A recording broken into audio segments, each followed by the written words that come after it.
And Julie. And Megan. And we are the authors of The Little Black Book of Big Red Flags. Well, I guess we should probably start by explaining what a red flag is. It's when you're dating a guy and you notice something's a bit off, something doesn't fit right with you, he did something you didn't like, but you chose to let it go. You probably even forgot about it. It wasn't a big deal. You liked him, you were falling in love, you really, really needed to get laid. Whatever. Then, when things start to go downhill quickly, you can look back at that seemingly insignificant moment and say, that's when I should have known. Exactly. But not all red flags are complete deal breakers. You don't have to kick a guy to the curb just because he has one offense. It's really a matter of learning what you can deal with and what you so cannot deal with.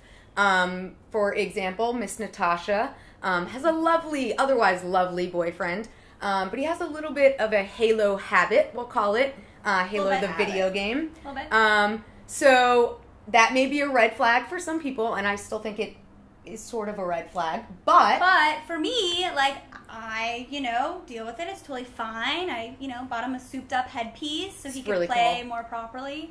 It doesn't bother me. It doesn't affect our relationship. Right. And so that's why it's not that big of a deal to me. It's really not about, pointing all the things out that are wrong with a guy, because you can do that with any guy. And we love men. This isn't guy bashing. Yeah, it's more like, this might happen, so it could lead to this. Be aware. Exactly. Right. And I guess we should, talk about how this whole thing started. And it was when Megan and I were living together about 2 years ago. Yeah. And we were both dating these fairly terrible people. awful. I'd say awful. They were bad. They were bad. And Julie was kind of the quiet observer because she was in a serious relationship. She has then gotten engaged and married. Very exciting. And Megan and I have since found awesome guys that are a lot better. But we started this blog so we could catalog these terrible stories basically as they were happening, completely aware that we were dating douchebags.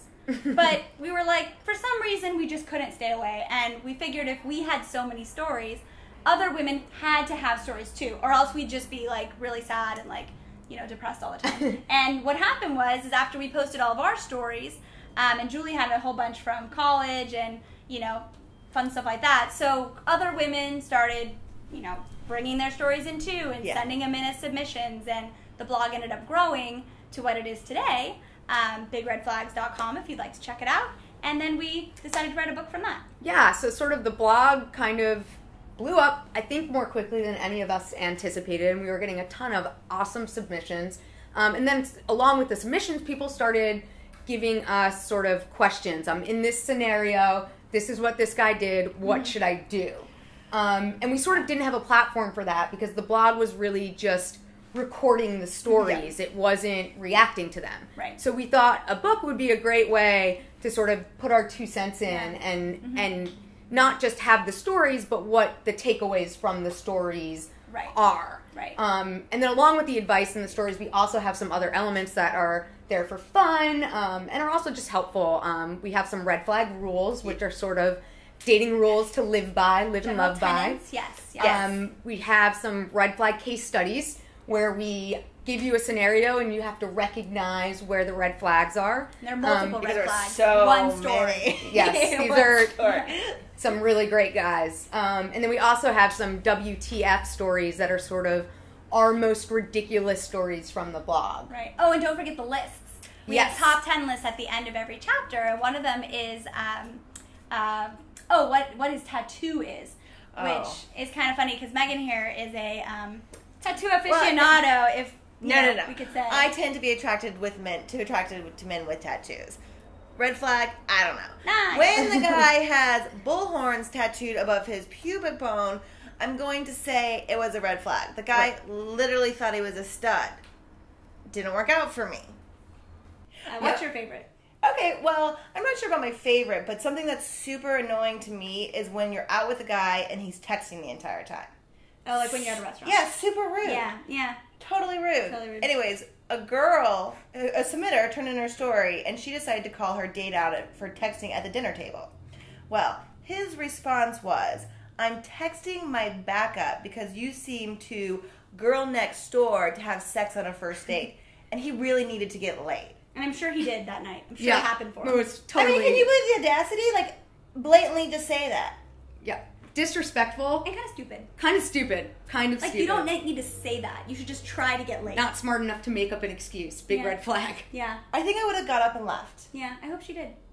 I hope Yeah. she did. I have to say one of my favorite stories, which I'm going to grab the book for because it's a long one. But basically, so this girl had been dating this guy for like 2 years.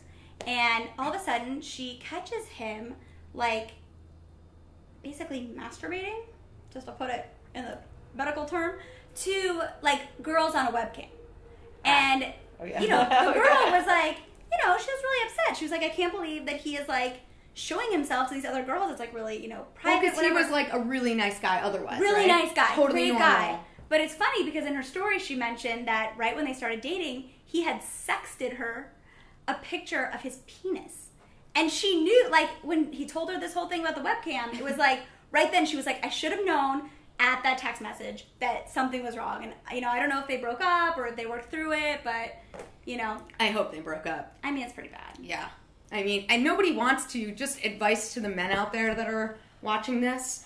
No female wants a texted picture of your penis. Never. It's We not, don't want it. It's not a beautiful thing. Don't send it.